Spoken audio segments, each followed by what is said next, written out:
Bonjour à toutes et à tous. On se retrouve aujourd'hui devant le potager de Valency au centre-ville de Lausanne. Depuis 1996, 7 plantages comme celui-ci ont été réalisés par la ville.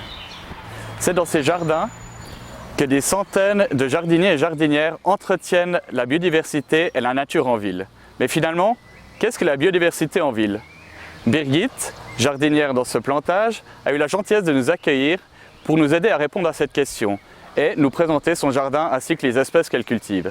Je vous laisse maintenant me suivre, on va partir à la rencontre de Birgit. Il y a beaucoup de biodiversité dans ce parc, il y en a. Ils ont fait plein de petits patchs où ils laissent un petit peu pousser les choses, c'est nature sauvage et tout.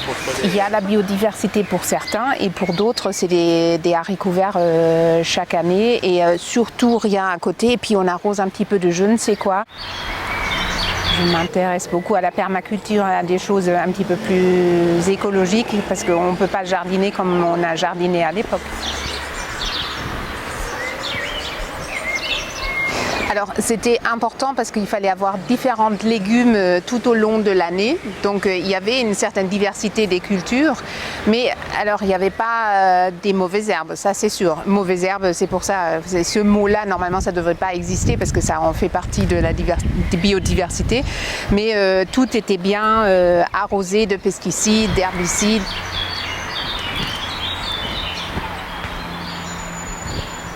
Après l'hiver, il faut juste l'aérer. Moi, j'aime pas trop tout tourner. À chaque fois que je tourne, je vois tout plein de vers de terre qui sortent. Je dérange beaucoup ce sol. Je suis micronutritionniste, donc la chimie du sol est très important pour moi. Tous les nutriments qui sont là-dedans, c'est produit par les micro-organismes, par les bactéries.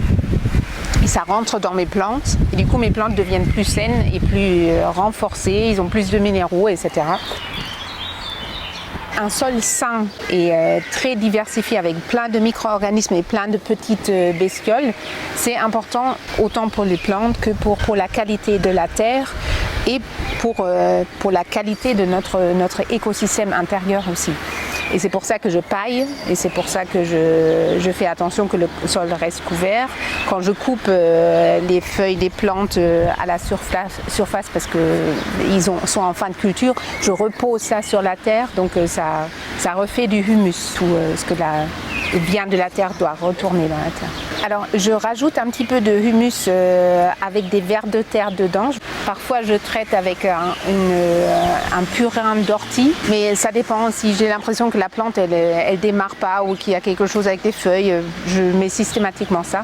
Il n'y a pas d'engrais parce que j'ai pas l'impression d'en avoir besoin. Et à part le humus, le compost ici, je mets rien d'autre. Avec le soin du sol, j'ai vu une amélioration. Chez moi, il y a une couche d'humus épaisse et puis les plantes sont mieux.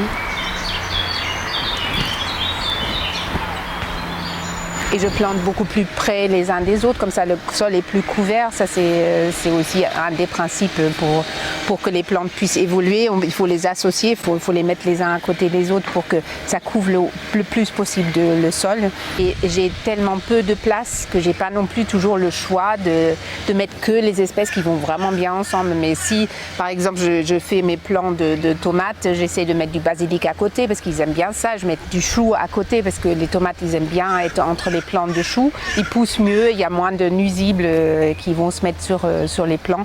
Donc j'essaie d'associer un petit peu comme ça. J'associe des choses qui fleurissent, où il y a des fleurs dessus comme la bourrache ou d'autres petits fleurs. Je les mets à côté des plants qui produisent des légumes parce que comme ça il y a les abeilles etc. qui viennent polliniser au même temps. Ils aiment beaucoup la bourrache donc ils viennent aussi sur mes plants de tomates.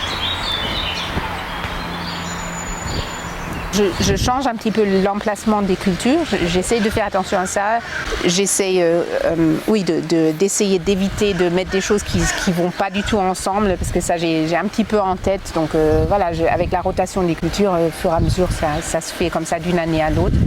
Je mets aussi les légumineuses, donc les petits pois, les pois manchoux, etc.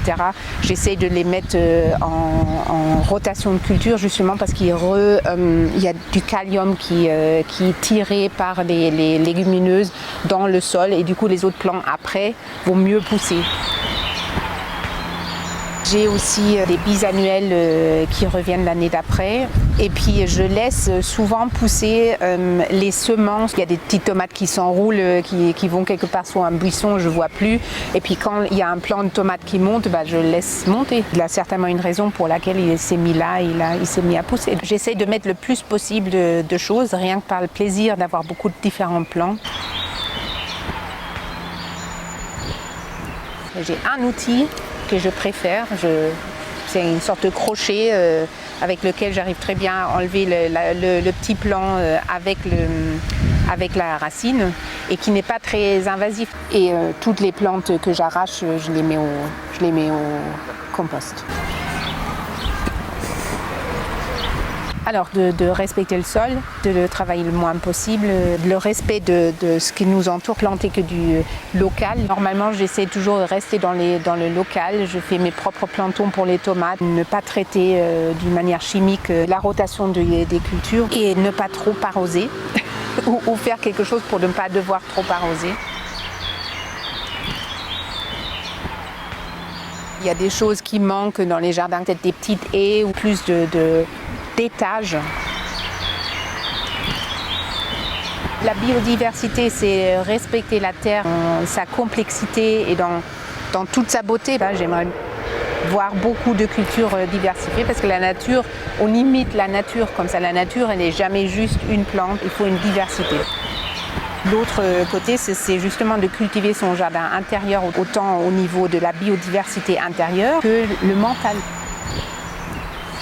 Alors Birgit, c'était un plaisir d'avoir partagé ce moment avec vous et merci d'avoir transmis ces connaissances sur la biodiversité. Et j'espère que vous qui regarderez ce court-métrage avez aussi pu prendre conscience de certains aspects de la biodiversité en ville.